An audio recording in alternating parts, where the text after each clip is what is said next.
what does the government say?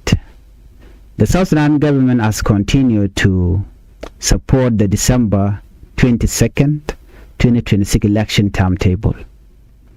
Preparation for election have continued. The government has indicated that it intends to move forward with the vote. At the same time, concern from political groups, choice leaders, and other citizens are adding pressure for more discussion. The government will therefore have to deal with several questions. Can the election take place peacefully? Are the institutions ready? Are political parties ready? Is the security situation stable enough? Are the remaining peace agreement issues being addressed? And finally, should the election date remain December 22nd, or should it be moved? This question will continue to be discussed as the election approaches. Well, the role of the church in South Sudan is important when you look at it. Churches have often been involved in peace building. They have helped communities during difficult times. They have spoken about reconciliation. They have supported people affected by conflict. They have also encouraged political leaders to choose peace. So, when a senior bishop speaks about the election, his comments are likely to attract attention. He is not simply talking about politics. He is also representing concern about how national event may affect church communities. His message is that Christians should not be forced to choose between participating in an important national process and fully observing Christmas. The bishop's statement leaves the authorities with a question. Would it be possible to shoot another election date? Yes. If yes, would changing the date make the process easier? Would it allow Christians to celebrate Christmas without political activities taking over the period? Would another date help voters travel and participate? Or would changing the date create additional problem for election preparation? These are questions that need careful discussion. The decision should ideally be based on the interests of citizens and the practical need of the election. But there is an even bigger question. South Sudan people are not only interested in the date, they also want to know what kind of election they will have. Will citizens be able to campaign freely? Will candidates be able to travel? Will opposition group be able to organize? Will journalists be able to report? Will citizens be able to discuss political ideas? Will voters be protected? Will there be peaceful competition? And will political leaders accept the outcome?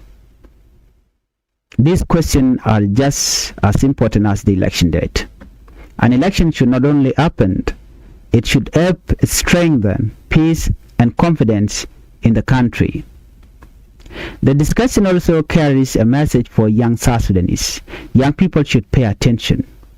The political decision being made today will affect their future. They will live with the results. They will inherit the country. That means young people should learn about politics. They should understand their right. They should ask questions. They should reject violence. They should avoid spreading false information. And they should participate peacefully in national discussion. Young people do not need to wait until they become minister or president before they can make a difference. They can begin now. They can educate themselves. They can organize peacefully. They can use social media responsibly. They can encourage unity, and they can demand better leadership without promoting violence. Perhaps one of the strongest lessons from the funeral is that political positions do not last forever. Kosti Manibe once held important government position. Today is gone. His body has returned home. His title have remained behind. What remains is his story. This should make every public official think carefully. One day the official will end. The convoy will stop. The security detail will disappear.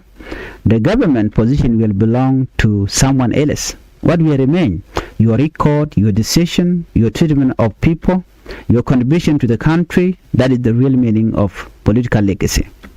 At the same time, at the same funerals, Mama Rebecca Nyandeng warned that South Sudanese people had damaged some of their achievement for which the liberation generation fought. Her words were painful. She said the people who fought for independence now walk around with their head down. That is a powerful image.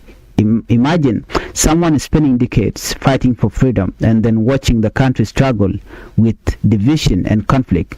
Imagine sacrificing your youth for a future you hope would be better. Then imagine seeing young people growing up in another generation of political tension. That is why the word from the funeral deserve serious attention. They are not simply political statements. They are questions about the meaning of independence. South Sudan became independent in 2011. Independence was historic achievement, but independence is not the end of the journey. A country must continue building itself. It needs institutions, it needs education, it needs health care, it needs road, it needs security, it needs jobs, it needs a strong economy, it needs justice. And it needs citizens who believe that they have a future. Political independence should eventually improve the life of ordinary people. That is the dream many South Sudanese still carry. Despite all this concern, there is still hope. South Sudan has resources. It has land. It has oil. It has water. It has talented people. And it has young people who want to build better life. The challenge is turning that potential into real progress. That requires peace. It requires responsible leadership. It requires accountability. It requires citizens who are willing to speak peacefully, and it requires leaders who are willing to listen. So, as South Sudanese move toward the planned December 2026 election, the national conversation is becoming more serious. Bishop Gabriel George Gabriel is asking the South Sudan government and the President Salva Kiir Mayardit to reconsider the December 22nd, 2026 date because of the Christmas season. Vice President Rebecca Nyandeng is raising concern about communication and leadership. At the days of Kosti Manibe has reminded the country of an older generation of political leaders. All these issues are now connected by one major question: what kind of future does South Sudan want? The election is important, the date is important, the peace agreement is important, but above all, the people are important. A political system should serve citizens, government position should be used to serve communities, and national decisions should consider the people who will live with their consequences. South Sudan has already paid a very high price through years of conflict. The country cannot afford to return to violence. Political disagreement must remain peaceful. Different opinions should be allowed.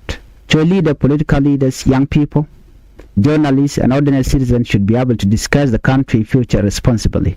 And as the country remember Kosti Manibe, perhaps one of the best ways to honor its generation is to learn from history, learn from the sacrifices, learn from the mistakes, and work toward a country where future generations do not have to repeat the same painful story. The election may become an important step, but only if it is handled carefully, peacefully, and in a way that gives citizens confidence. For now, the debate continues. Will the government keep December 22nd? Will the Christmas concern be considered? Will the remaining peace agreement issues be completed? And will South Sudan finally move from a long transition to a stable political system? Those questions remain open. We will continue following this story and bring you the latest development. Thank you for watching. Let's meet on the next report. Bye bye.